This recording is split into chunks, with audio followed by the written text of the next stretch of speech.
साल 1931 की शुरुआत। पूरा देश भगत सिंह, सुखदेव और राजगुरु के मुकदमे पर नजर रखे हुए था। जेल के भीतर ये तीनों क्रांतिकारी हर सुनवाई को क्रांति का संदेश फैलाने का अवसर बना रहे थे, जबकि बाहर चंद्रशेखर आजाद संगठन की कमान संभाले हुए थे। आजाद जानते थे कि ब्रिटिश सरकार का इरादा साफ है, या तो इन वीरों को फांसी पर चढ़ाना या उम्रकैद देकर जेल में सड़ा देना। इसलिए उन्होंने कोशिश जारी रखी कि किसी तरह भगत सिंह को छुड़ाया जाए। फरवरी 1931 में आजाद इलाहाबाद पहुंचे।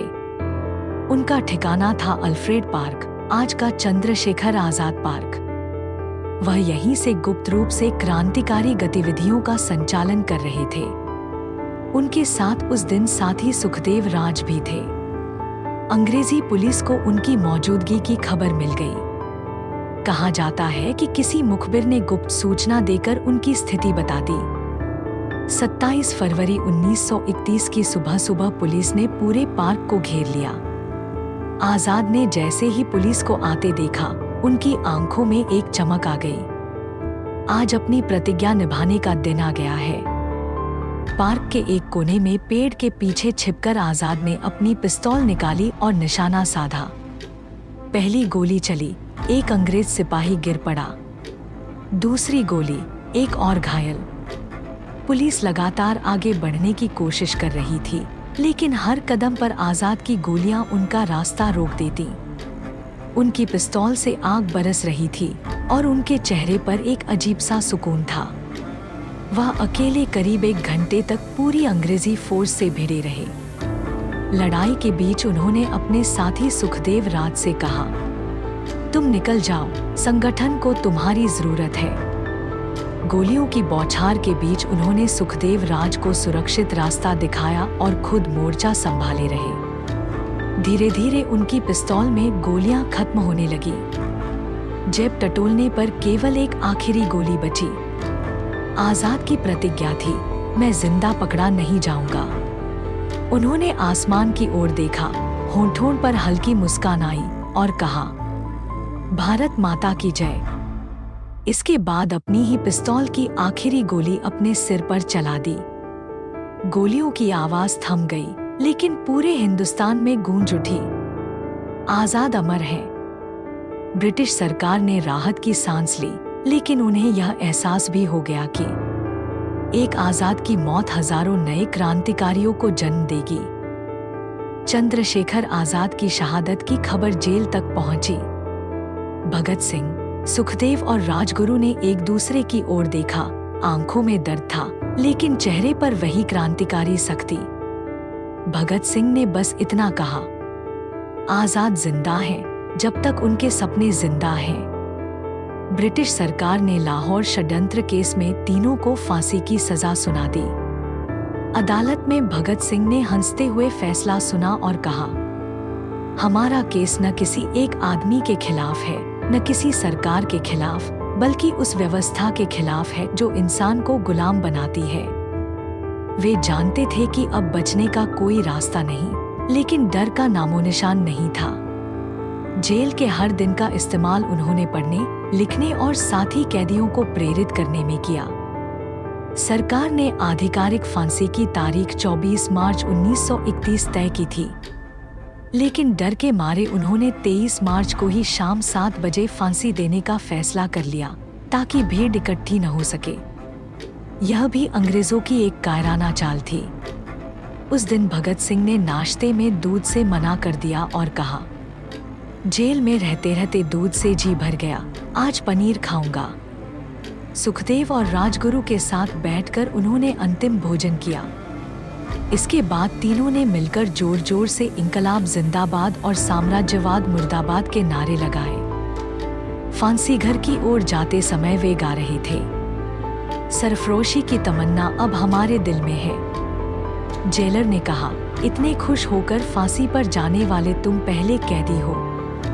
भगत सिंह ने मुस्कुराकर जवाब दिया, कैदी नहीं, क्रांतिकारी कहो। पहले राजगुरु, फिर सुखदेव और आखिर में भगत सिंह को फांसी दी गई। भगत सिंह ने रस्सी से पहले अपने जूते उतारकर एक तरफ रख दिए। ये मेरी आखिरी निशानी है, इसे मेरे देशवासियों तक पहुंचा देना।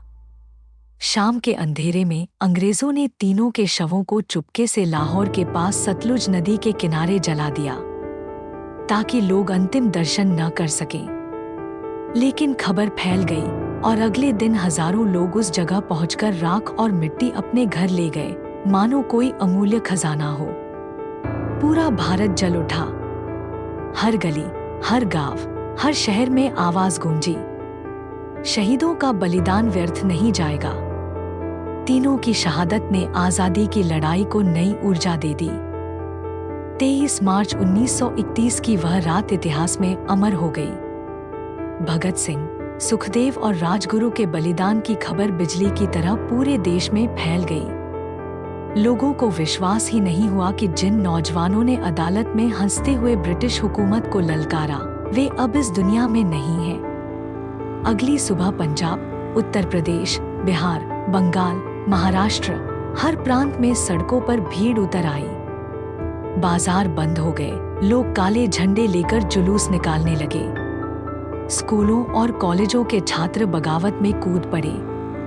जगह जगह लोगों ने अंग्रेजों के खिलाफ भाषण दिए और हर सभा में बस यही नारा गूंजा, इंकलाब जिंदाबाद। लाहौर से लेकर दिल्ली तक गांधी जी पर भारी दबाव पड़ा कि वे ब्रिटिश सरकार से इस फांसी का विरोध करें। लोगों ने यहाँ तक कहा कि अगर यह मौत रोकी जाती तो आंदोलन और मजबूत होता। गांधी जी ने ब्रिटिश वायसराय से दया याचिका की कोशिश की, लेकिन हुकूमत ने इसे ठुकरा दिया और इस अस्वीकार ने जनता का गुस्सा और भड़का दिया। Hindustan socialist Republican association (HSRA) के बचे हुए सदस्य गुप्त रूप से सक्रिय हो गए। भगत सिंह का नाम सुनते ही नए नौजवान क्रांतिकारी दल में शामिल होने लगे। जेल में लिखे उनके लेख और पत्र गुप्त रूप से छपकर देश भर में फैलने लगे।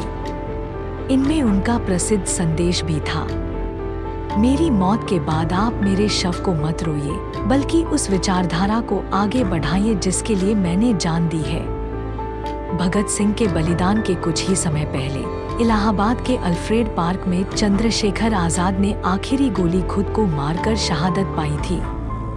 इन दो महान बलिदानों ने क्रांतिकारी आंदोलन में एक अटूट ऊर्जा भर दी। लोग अब यह मान चुके थे कि आजादी की लड़ाई सिर्फ याचिकाओं और सभाओं से नहीं जीती जाएगी, इसके लिए बलिदान की आग जरूरी है। ब्रिटिश सरकार को अब एहसास हो गया था कि वह जितना भी दमन करेगी, उतनी ही तेज लपटें उठेंगी। उन्होंने प्रेस पर सेंसरशिप लगाई, लेकिन भगत सिंह और आजाद की कहानियां गुप्त रूप से गीतों, कविताओं और लोक कथाओं में गाँव-गाँव, गली-गली फैल गईं। लोगों ने 23 मार्च को शहीदी दिवस के रूप में मनाना शुरू कर दिया। उस दिन गांवों में चरखे बंद हो जाते, बाजारों में कारोबार रुक जाता और स्कूलों में बच्चों को भगत सिंह और उनके साथियों की कहानियां सुनाई जाती। यह परंपरा धीरे धीरे पूरे देश में फैल गई और आज भी जारी है। भगत सिंह, राजगुरु, सुखदेव और चंद्रशेखर आजाद की शहादत ने भारत के क्रांतिकारी आंदोलन को बुझाया नहीं, बल्कि एक ऐसी ज्वाला में बदल दिया जिसे कोई भी तूफान नहीं बुझा सका।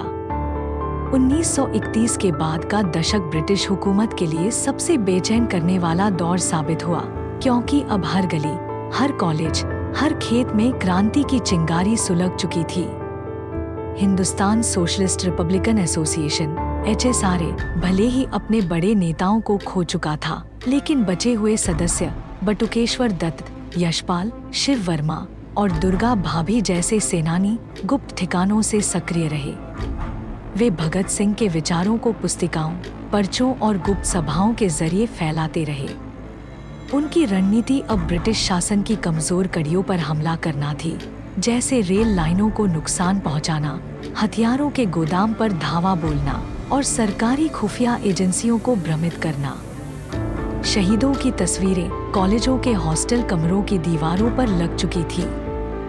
पंजाब विश्वविद्यालय, बनारस हिंदू विश्वविद्यालय, अलीगढ़ मुस्लिम विश्वविद्यालय और कलकत्ता विश्वविद्यालय के छात्र गुप्त रूप से क्रांतिकारी संगठनों में भर्ती हो रहे थे। वे शपथ लेते, जब तक भारत आजाद नहीं होगा हम चैन से नहीं बैठेंगे। भगत सिंह की गिरफ्तारी के बाद जिन महिलाओं ने क्रांतिकारी आंदोलन में खुलकर हिस्सा लिया, उनमें दुर्गा भाभी का नाम सबसे आगे था।